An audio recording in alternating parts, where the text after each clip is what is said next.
Hey guys, it's already the Fed. It's a day after we did our big store haul. I've been looking for some bottles and we found some. We actually found a lot. There's a whole case below me of different bottles. A lot of allocated too. This was just sitting on the shelf at Total Wine. This Bombergers. It was $100, $99.99. And then we got American whiskey, the Michter's American whiskey. I think this was like 47, 48 bucks. We ran into a guy that was pointing out that they had a bunch of these on the shelf, so this is the third time we've actually been able to find this bottle at Total Wine, but we've never opened it and tried it before, so I have a bottle of it here to try today. We will be opening it, we will be trying it, and then I asked him, because he said he is a huge fan of Michter's, I was like, well, which bottle of Michter's would you buy or recommend that's just like an everyday shelfer? And he said the American whiskey was the one he would go with, so got the American whiskey. We're going to do a fresh crack on this. Pour a little bit of this up in our AJ's on Mangling. So I've actually, as long as I've been doing this YouTube channel, and even before when I was drinking whiskey, I've never had a single Michter's product before, ever. So I figured if we're going to be drinking the Bombergers off of a suggestion from one of the Discord groups, I would pour up the Michter's American whiskey alongside it. So this is the 2023 release. Doesn't have a lot of the bottle or batch info because it's like kind of like scratched off or faded. It looks like they wrote it like in pencil or pen and it faded. It's a small batch, 108 proof American whiskey. Obviously, you got a blend, or it says unblended though. Okay, so it's just American whiskey, 83.4 proof. So 108 versus 83.4 proof. Start with this to warm up the palate. Then we'll jump up to our 108 proofer. But this will be my first take and impression on the Michter's products. So let's go ahead and try to nose this everyday shelfer. I mean, I see this pretty much everywhere. I've just never spent money up on their lineup.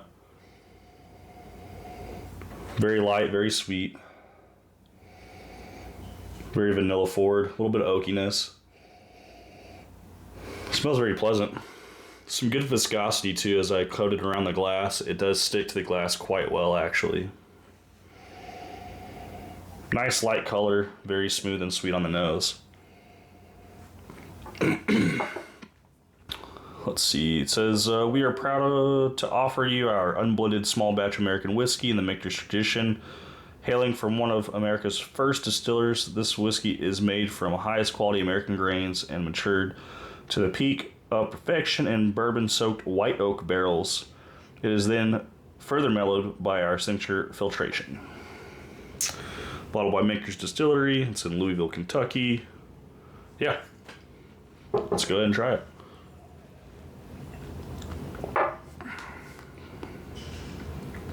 Not a whole lot going on. I mean, it's not high proof, but there's no ethanol burn, no bite from high proof. Still tastes like a whiskey though.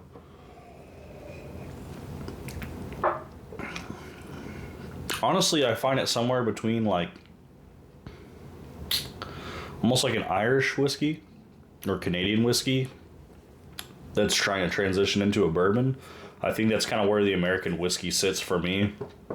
I'm not trying to compare them to it. I'm just trying to say as far as I find Canadian to be the lightest, Irish to probably be the next, probably the American after that, and then probably Scotch and then bourbon. As far as like easier to drink to harder to drink, or takes more of a palate, more of a tongue than I have to be able to pick out notes and actually enjoy it when you start talking about it. Not everyone has to talk about what they're drinking and enjoy it though. In fact, I would say a lot of my more recent videos, we try to talk about it, but we end up just drinking it and enjoying it anyways. But this is a pretty solid bottle. I mean, for the price, I don't think you can really go wrong with that. It's under $50.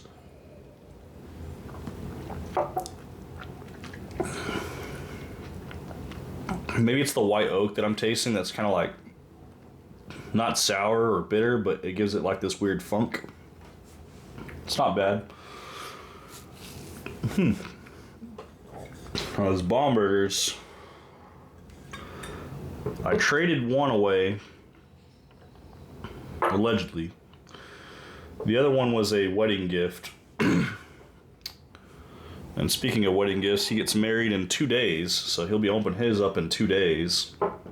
Couldn't get him a Michter's 10, but we got him a Bomberger's.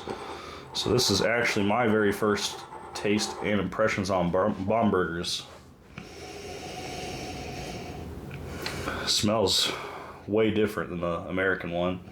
A lot darker, a lot more oaky, a lot earthier. Has like a caramel nose to it, maybe like a molasses, like a almost like a caramelized sugar. Smells very pleasant.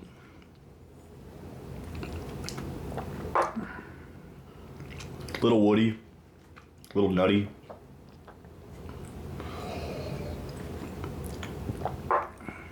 It has this buttery, light feel to it, with a decently high proof point, at least as far as taste goes for a 108 proofer. It kind of tastes like a Jim Beam product as far as like the earthiness and the nuttiness, but you can quickly tell that it's not a Jim Beam product because of the butteriness, the smoothness of the mouthfeel, the viscosity. Definitely coats the palate. It's got like this warm butterscotch feeling in the mouth on top of everything that like a Jim Beam product has going for it, with like the earthy and peanut notes. It even kind of smells like a Jim Beam product, even though I know it's not.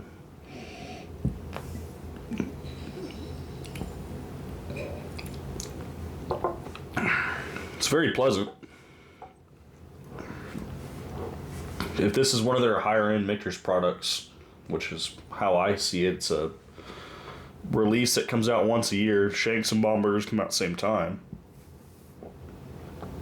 I don't know. This Bomberger's Declarations, it's good. I don't know if I'd go out of my way to get it though.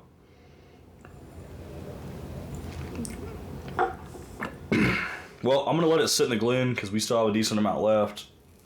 I'll work on some other videos and I'll come back to it and see if maybe we get a change on it. But overall impressions for just Michters in general is I think they're good products. I mean, obviously people buy them. I'm looking for their higher tier ones, their higher allocated ones like this Bombergers versus your everyday shelfers. But obviously allocation's kind of difficult to come by every now and then. So this American whiskey is pretty good.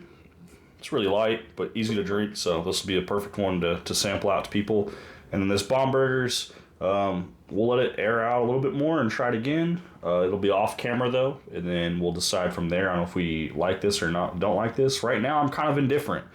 Like I said, it's very comparable to like a Jim Beam product, almost like a lower proof Booker's, but with a lot more viscosity, a lot more buttery, sweeter tones to it. And that makes it a little bit more enjoyable than some of the Bookers I've had, although the 2023-03, the Mighty Fine batch, is a fantastic batch.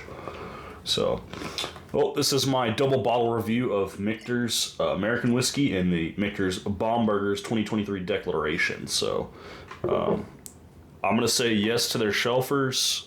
I think at the cost and what they are great, especially entry level.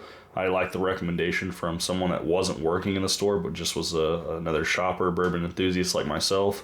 And then the Bombergers, I mean, this is the third bottle I've had in my hand. It's about time, I freaking open the bottle and drink it, right, guys? So we opened it, we tried it, we drank it, and I'm going to say I'm indifferent on it right now. Maybe in the video description or the comments, I'll be more vocal about what I think about this.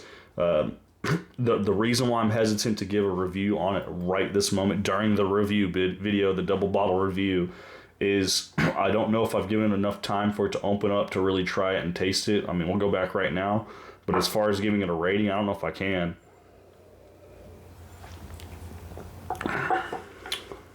Yeah, I don't know, something about it, just I'm not quite there. Maybe it's my palate, maybe it's my trash palate, Hashtag trash palate in the comments if you think it's my fault that I don't enjoy this. I'm going to be indifferent on this one. I'm going to give the shelfers a thumbs up. I'm going to assume that all the shelfers are going to be very similar. I mean, they're all around $50 or less. And because they sit on the shelf, they're not allocated, they're not hard to get. That gives me the thumbs up. Double the cost and hard to find. And just the flavor profile being not much different than some of the other products I've had that I do get on a regular. We'll see. I'll put it in the description in the comments, guys. RJ the Fed signing out. Like, comment, subscribe. I'll see you guys next time.